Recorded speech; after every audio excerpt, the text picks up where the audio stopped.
Hey folks, it's your friend Ashton, and welcome to the Rooted Rebellion podcast, the show that's reshaping the food system from the ground up.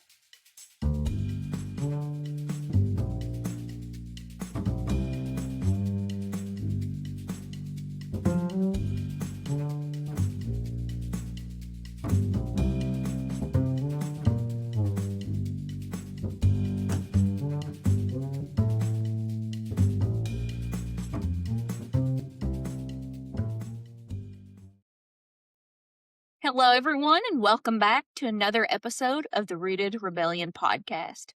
Today, we are in for a real treat. We are going to be joined by the one and only Gabe Brown, author of Dirt to Soil and pioneer of the regenerative ag movement. Gabe's work has influenced how we operate at Orion Farmstead from the very beginning. Long before the idea of Orion Farmstead had even entered into any of our minds, I remember sitting around with Alexis and hearing him talk about Gabe's book, Dirt to Soil, and just how it had changed his entire view of agriculture.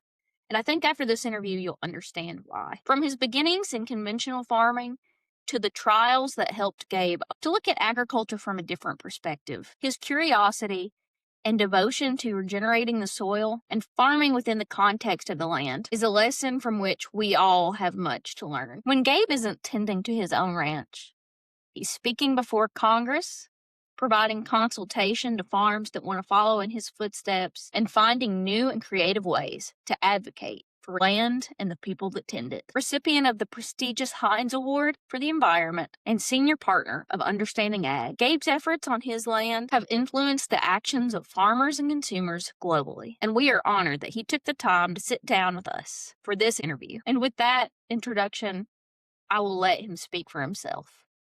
Here is author, farmer, and entrepreneur, Gabe Brown.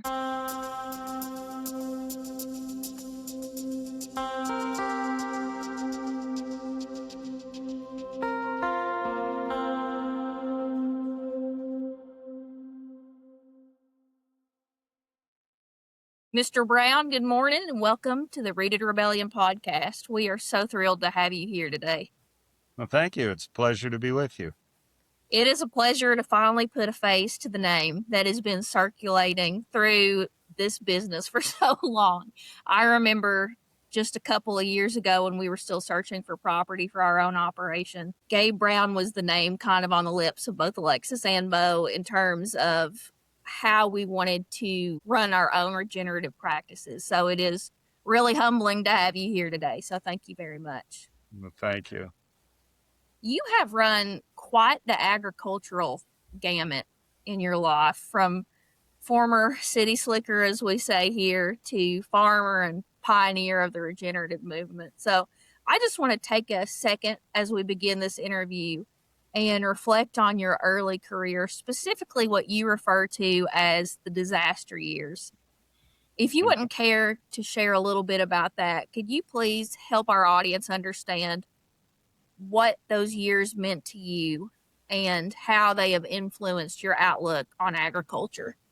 Sure, Ashton. So, brief background, as you said, I was born and raised in the city of Bismarck, was not from a farm, but I took an interest in agriculture when I took a vocational agriculture course when I was in the 9th grade. And I became enamored with agriculture.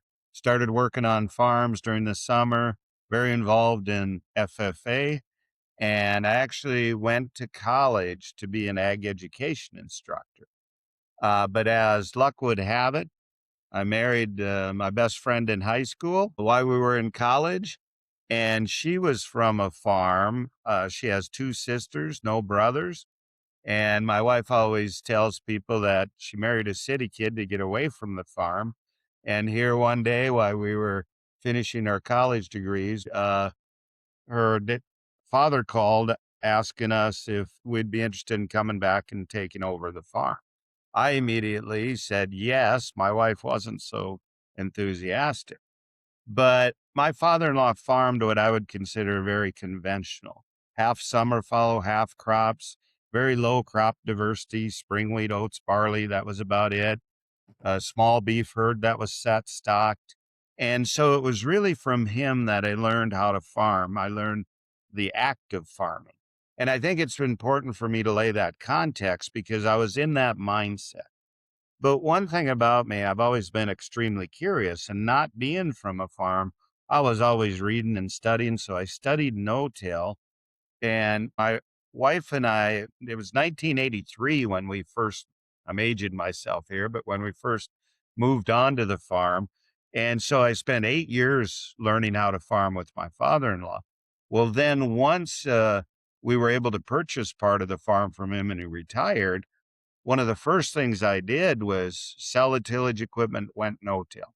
I did that, so then I was all in. I couldn't go back. And worked out really well the first year, bumper crop, and I thought it was easy.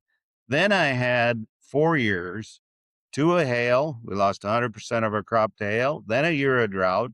Then another year, 1998, that we lost 80% of our crop to hail.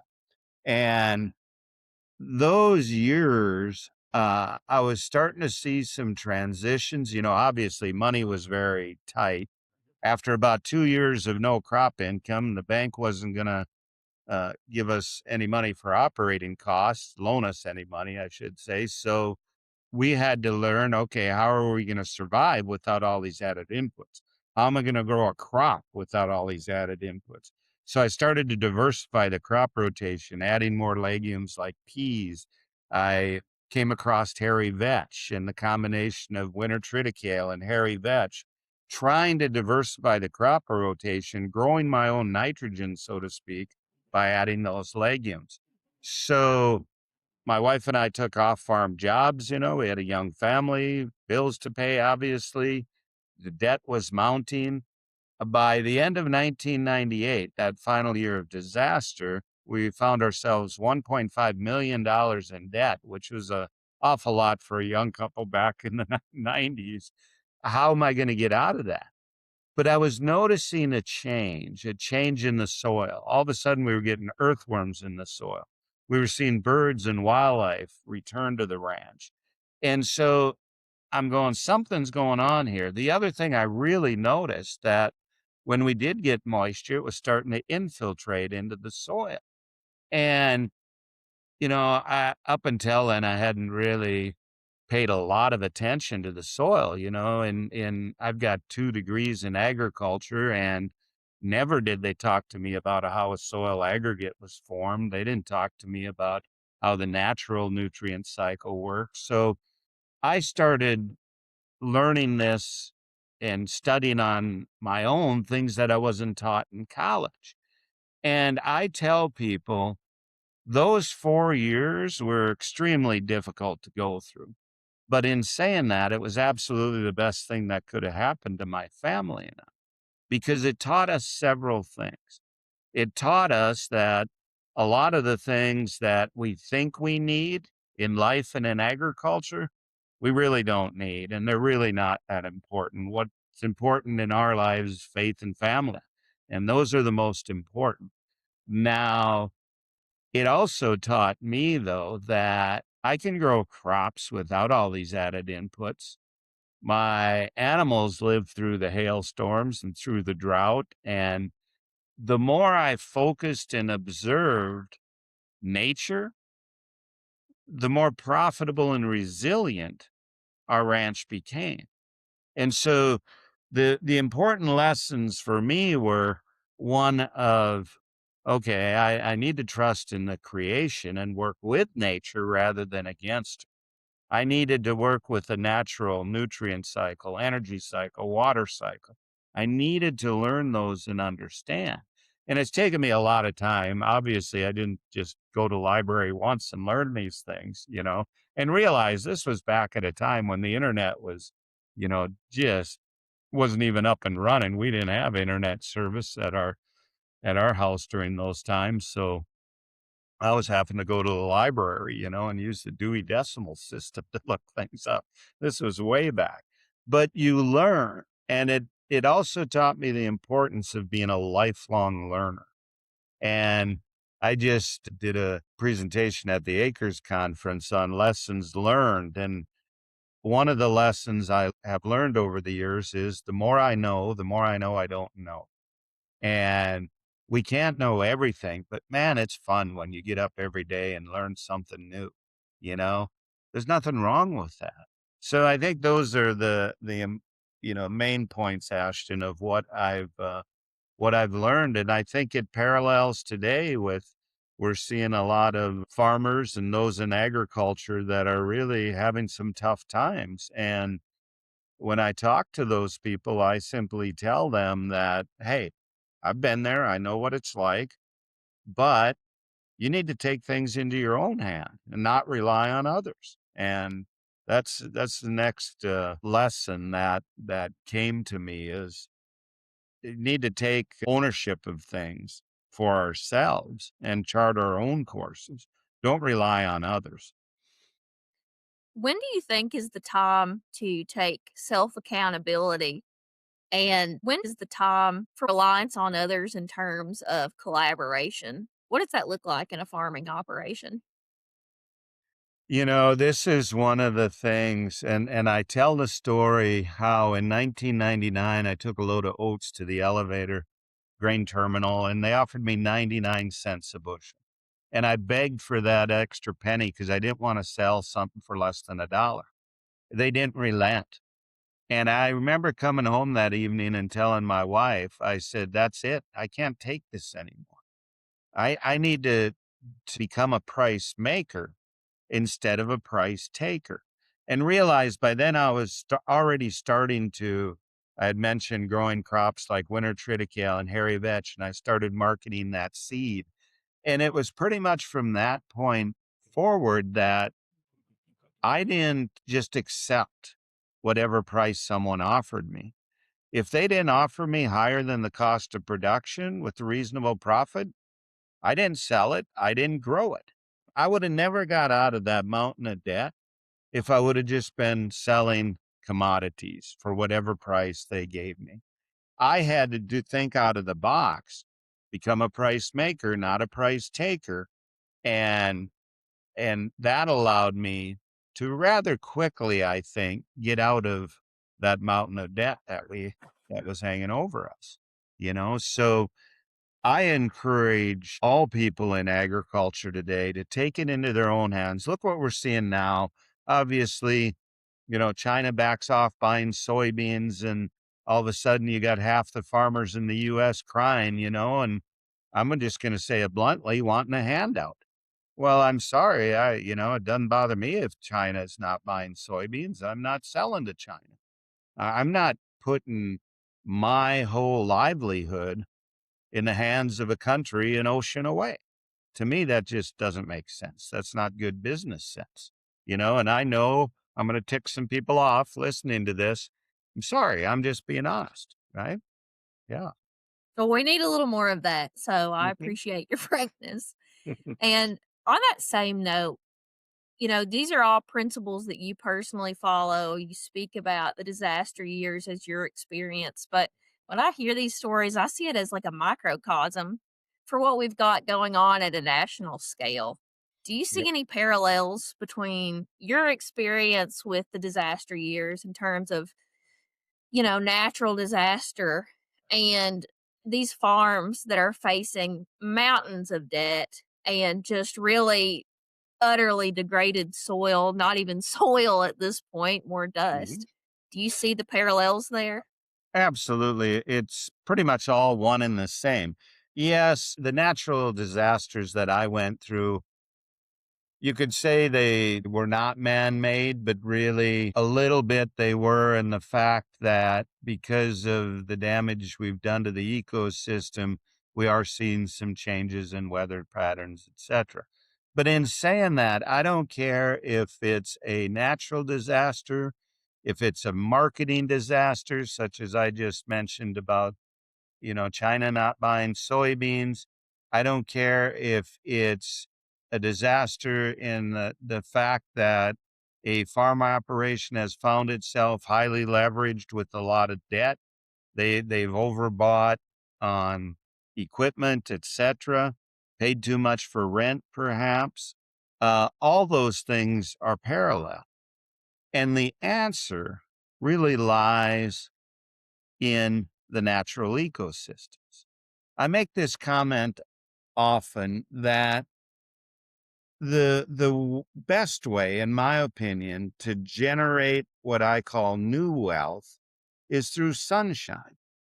You capture solar energy, and that beautiful thing called photosynthesis occurs, and you're able to grow things. That solar energy is not costing us as farmers anything.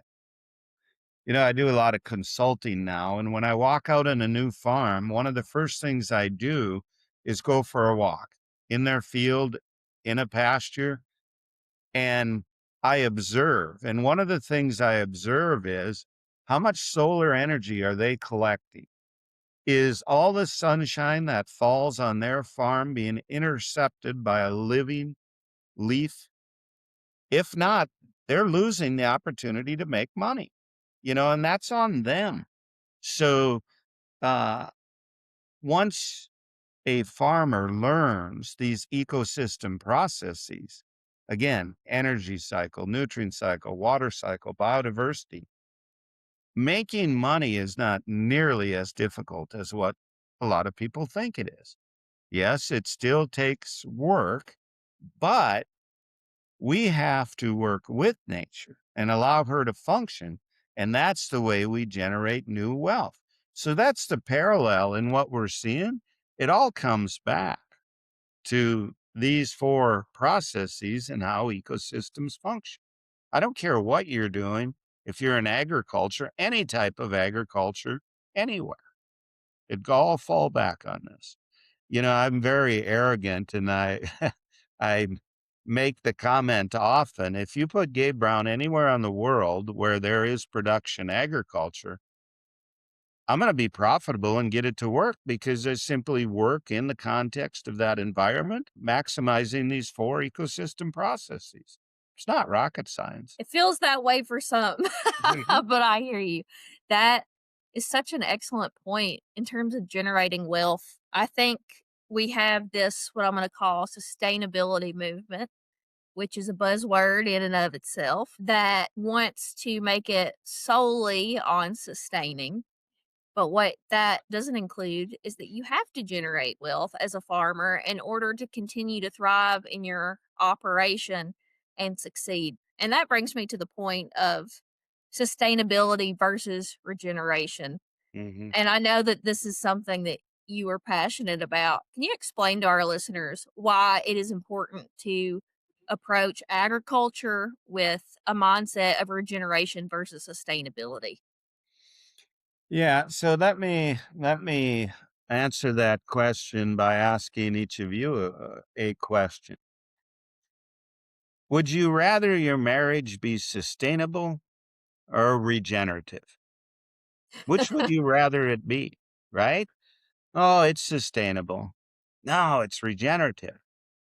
Why would we want to sustain a degraded resource? I've been blessed. I've been on thousands of farms all over the world. I have never, ever, not once been on a farm that's, including my own, that's not degraded. We're all farming degraded resources. The farm that I'm on now, when my wife and I purchased it from her parents, organic matter levels were from 1.7 to 1.9%. Historically speaking, soil scientists tell me it should have been in the 7 to 8% range, or it was pre-European settlement, okay, near as they can tell. Well, look at that. That's only 25% of the carbon that it once had there. Okay, that's a degraded resource. Why would I want to sustain that? I learned a lot from my father-in-law, and what I'm going to say here, I'm in no way trying to denigrate him. But my father-in-law bought that farm in 1956. I have no idea what the organic matter levels were at that time, but probably somewhere, I'm guessing, in the 4% range. And through his farming practices over 35 years, he just continued to degrade them with the tillage and use of synthetics, etc. Okay. Now, today, with regenerative practices, most of our land on our ranch is between 6 and 8%. Okay. I'm still degraded. Why would I be satisfied with that? Our son, who now operates the ranch, has told people that in his lifetime, he would like to see the organic matter levels on the ranch be over 12%. I think that's great. That's regenerative. Then you're getting something. I tell people I am regenerative and using regenerative practices so future generations may have the opportunity to be sustainable, right? We need to be regenerative, though. We cannot rely on this. Look at the amount of land worldwide that is desertifying, and we see this. I see it in Montana. I see it in North Dakota. We certainly see it in southwestern U.S. You see it most places, not so much in Kentucky or that, but you'll see it in a lot of areas. What we consider the desert Southwest in the U.S. was not a desert 500 years ago.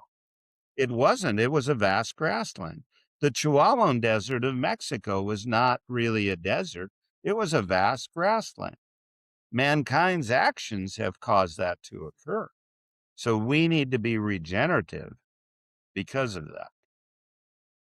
How do you think that movement got started? Is that just a marketing ploy that companies are using to sort of greenwash their products? Where did this sustainability over a generation talk come from?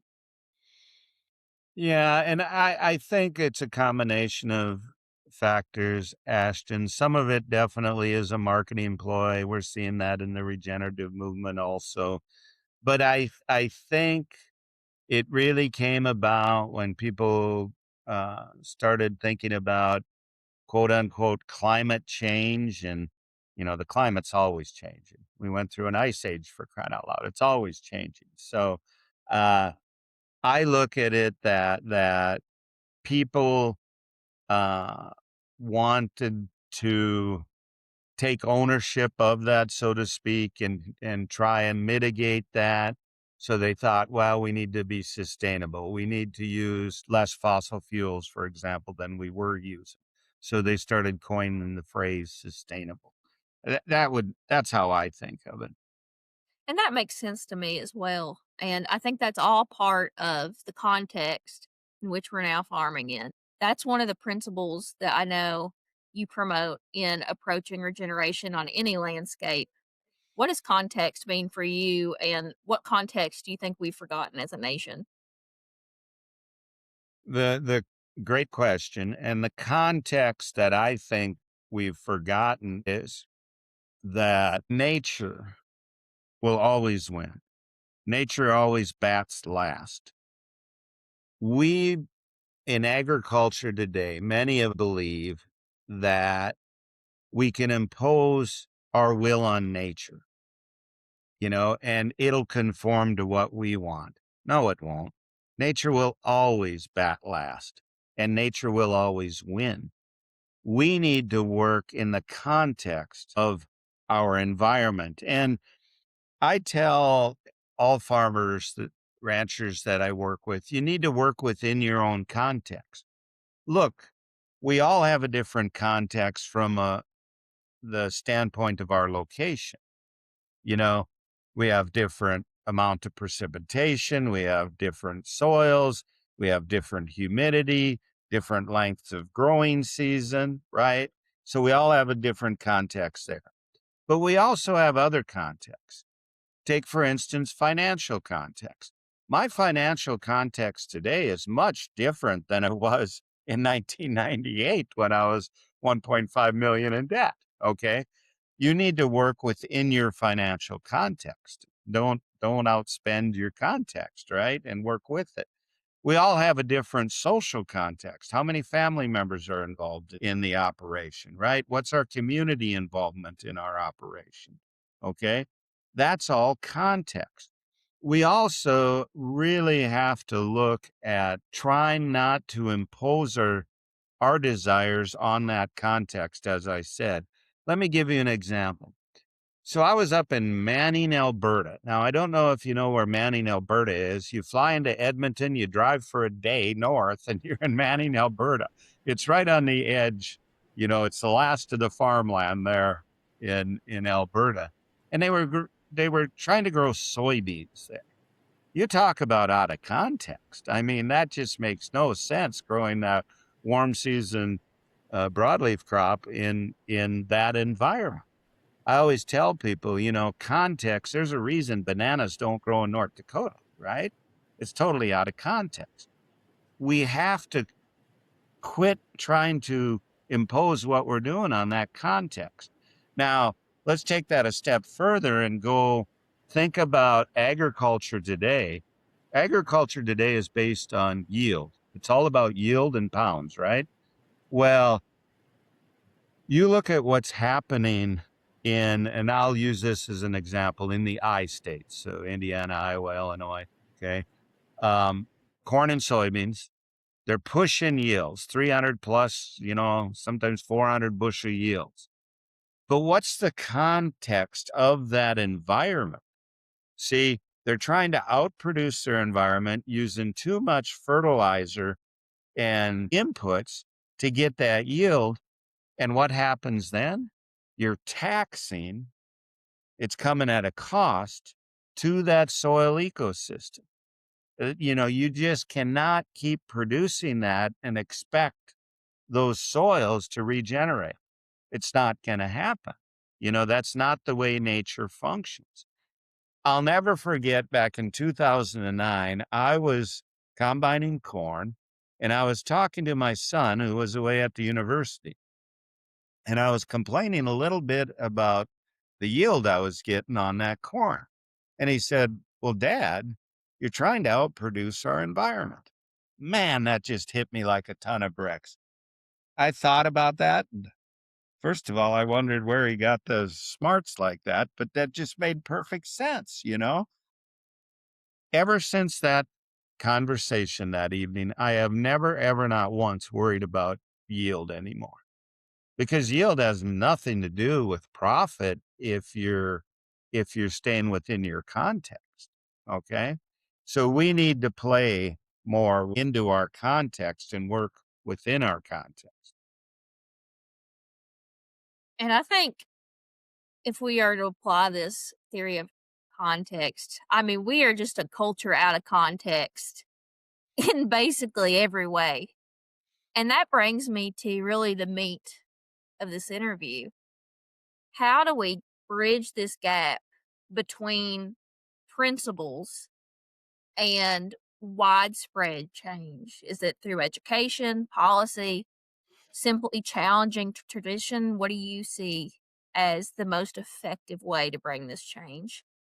Another very good question. And, my heart and passion is to help farmers and ranchers, land managers, because I've seen the difference regenerative agriculture has made in my life. So for years, I spent my time trying to educate others. Farmers cannot implement what they do not understand. As I told you, I didn't understand these processes until I learned them. We can't expect farmers to. But in saying that, I've come to the realization here over the past, 10 plus years that we need to, as farmers, we need to educate not only ourselves, but consumers, brands, policymakers, because we got to where we are in agriculture today. And I'm talking in the US here, but also globally, because there was a cheap food policy.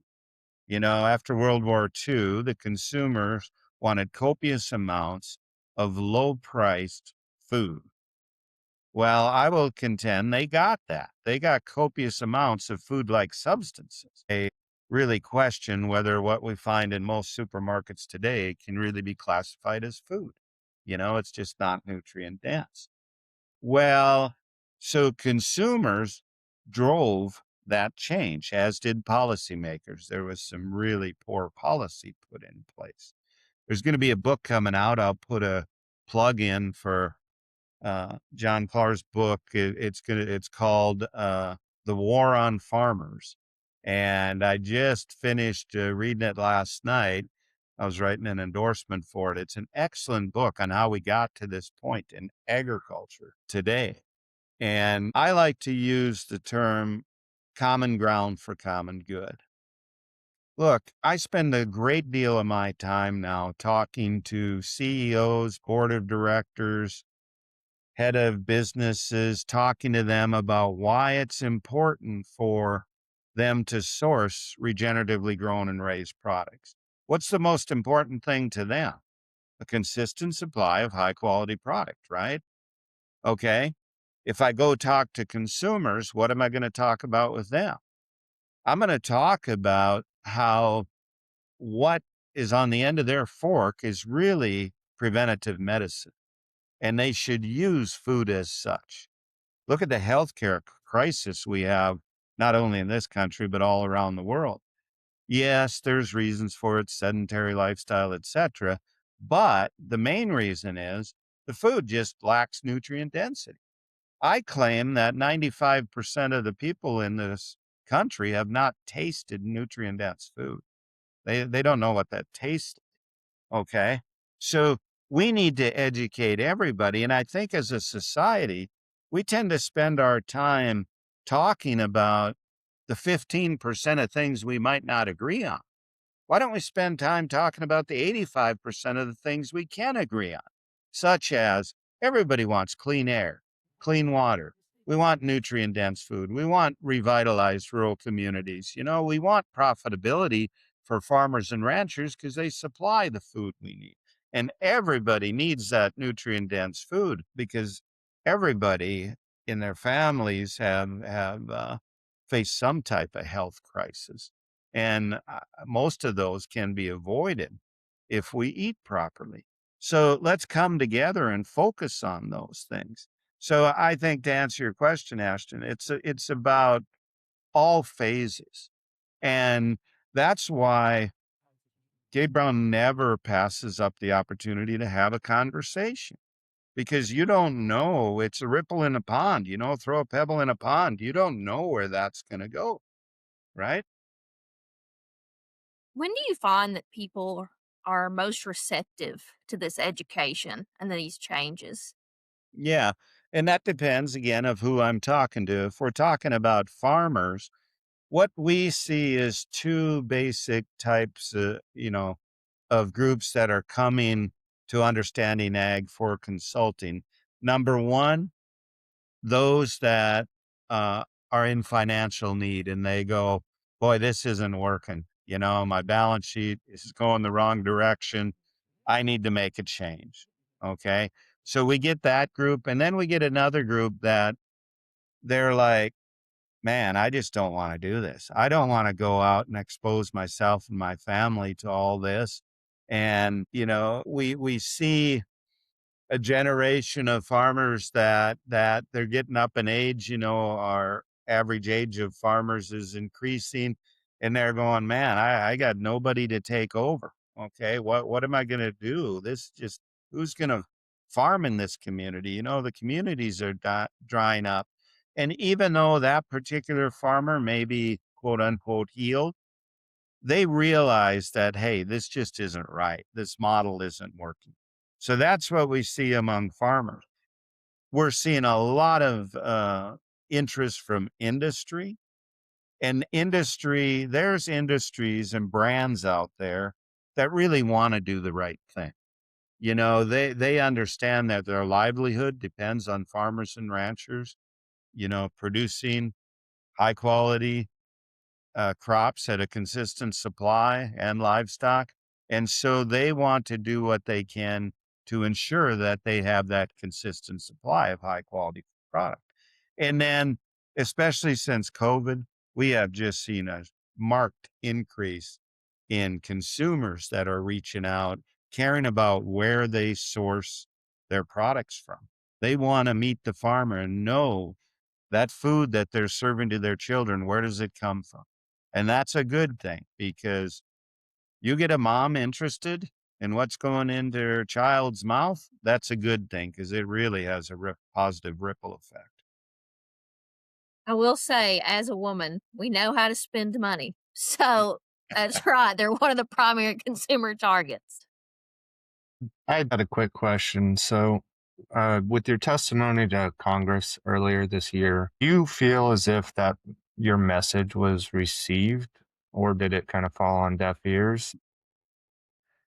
Yes, and I spoke to Congress a couple of years ago, but there's opportunity for me to speak to members of Congress often, and I'm being contacted on a regular basis for input into things.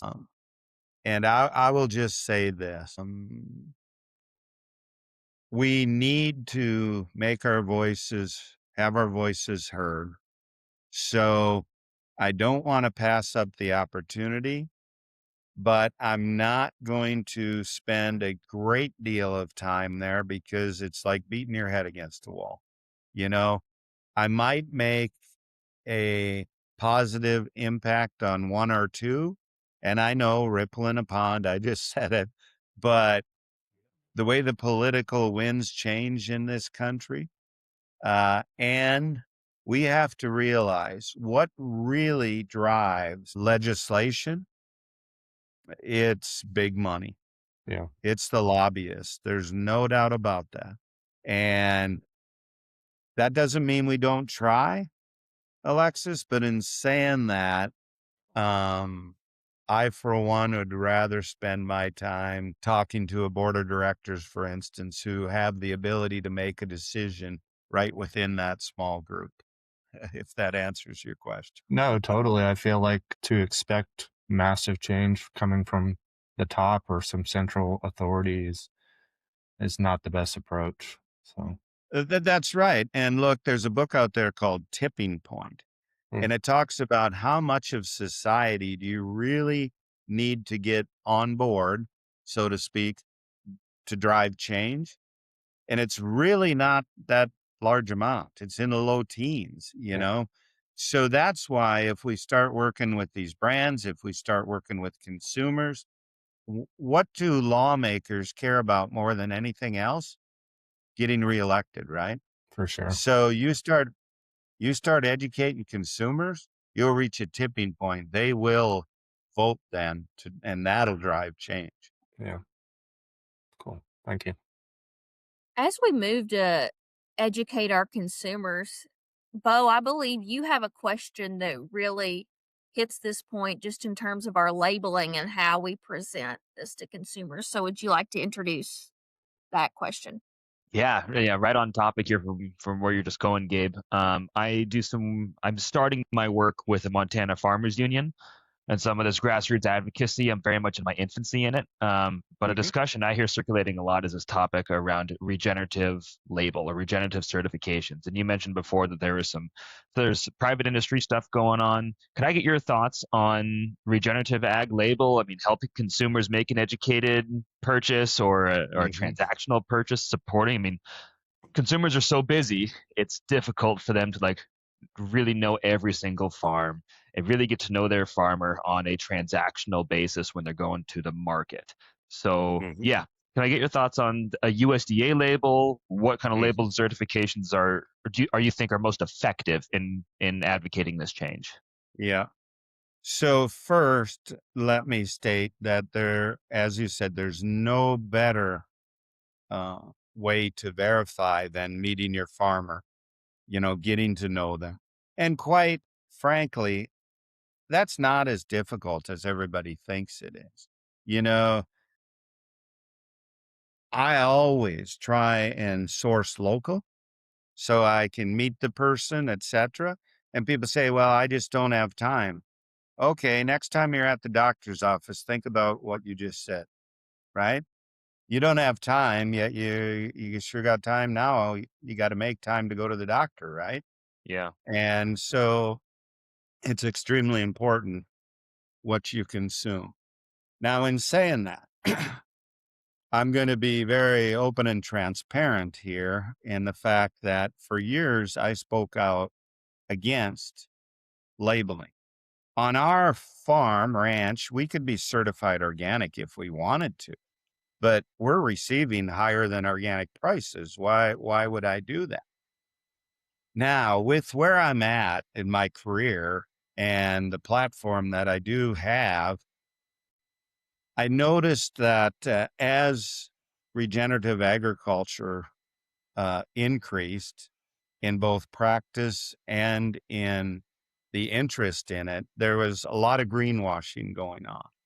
You know, I saw it day after day where this brand or that brand or this farm, that ranch was saying, well, we're regenerative. And I'm looking, that ain't regenerative. You're not focused on the 4 ecosystem processes. So back 4+ years ago, myself and 4 other individuals decided, okay, we're going to put our money where our mouth is, and realize this was from a guy who was anti-certification. And we formed a company called Regenerative. And yes, that's a made up word, but we did that because it's just easier to get the trademarks, etc. And Regenerative is a verification/certification company. It's based on those 4 ecosystem processes. And Doug Peterson, long time, he retired from NRCS, was one of the founders along with me. He developed standards for certification based on those 4 ecosystem processes. So Regenerative can come out to a ranch, a farm, and it has the most comprehensive suite of tests, observations, data collection of any verification certification out there. In fact, USDA took one look at them and said, no changes, we're going to allow this. And to this day, Regenerative is the only regenerative certification that's approved by USDA. And so Whole Foods took one look at the certification and they approved it, and they strongly recommend that their suppliers get the Regenerative verification certification. Now, what it does for farmers, it provides them, empowers them, is how I like to say it, with the data that they need to drive positive change. Now, here's one of the big differences between Regenerative and many of the other verification certification platforms out there is there's many out there that you just clear a hurdle, you do X, Y, and Z, check the box, you get the certification. No, regenerative demands positive change over time. So with Regenerative, every 3 years, you have to improve or you will be removed from the certification. Now there's contingencies in there for weather disasters, etc. But it keeps demanding improvement, and you're only compared to yourself. Okay. So what that does, it empowers the farmer then to be able to market their products saying, hey, this is what we've proven. I have the verification to prove that. If that farmer is selling a crop, livestock, timber, whatever they sell, they're able to then certify that product so it can go into the marketplace as certified regenerative. Now, I don't mean for this to be a commercial for Regenerative, but it does give consumers that confidence. Now, to be very honest, Regenerative is growing extremely rapidly, but it's not like you're going to walk into your local store and see a lot of products that are certified yet. But it's coming. We are in some stores now, whole host of different products, everything from soap to eggs to beef to honey to you Awesome. name it, bread, you name it, it's in there. So I look at that as a decision that the farmer needs to make, and there are brands that are requiring and helping their supply chain become certified. I think those give the consumer some confidence. Okay. But again, looking that producer in the eye, shaking their hand, learning about their operation, it's tough to beat that. Along these lines of branding and becoming familiar with the farmer, how do we help people who don't have direct access to land become a part of this regenerative movement? Good question, Ashton. And everyone eats. Everyone eats, So how do they become part of this movement? They start with themselves and their family. You have to make good choices when you're buying food. That's where you start. Then you start in your community. What's your local school system serving in the cafeteria? Okay. Come on. USDA considers ketchup a vegetable. That's just wrong. That's just wrong. That shouldn't be. Start with your local school system. Are they sourcing locally grown and raised foods? Okay. Tell others about it. Okay. That's how the word spreads. That's how they get involved. And then I tell them, if they have a garden, what are they doing in their own garden? Are they producing nutrient dense foods? Or are you degrading the soil in your own garden? Right? Everybody can take ownership. And if we all start making wiser choices, it'll benefit everyone. Absolutely. And I guess the only thing I would add to that, I think it's so much just the food insecurity in this nation. And at least the way I see it, we have to remember our neighbors. And I mean that in the very direct sense, as well as, the folks that are several miles from us. We have become increasingly isolationist over the years. Everyone's in their own home behind their own screen. And we've got to remember that if there's extra food on your plate, it needs to be on your neighbor's. And that's something I would advocate for, at least. I know I'm the one that asked you the question, but it Mhm. it's That something that's very heavy on my heart. that's a very good point. And I guess with that same vein, I will ask, is there anything that you trust more to the land than the people participating in this movement? I trust nature itself. Nature is always self-organizing, self-regulating, self-healing. As I said earlier, agriculture today is all about imposing our will on nature. We need to allow nature the ability to function, you know? And in saying that, we have to become better observers. In his book, One Straw Revolution, Masanobu Fukuoka writes, the fertility of the land is directly related to the amount of footsteps on that land.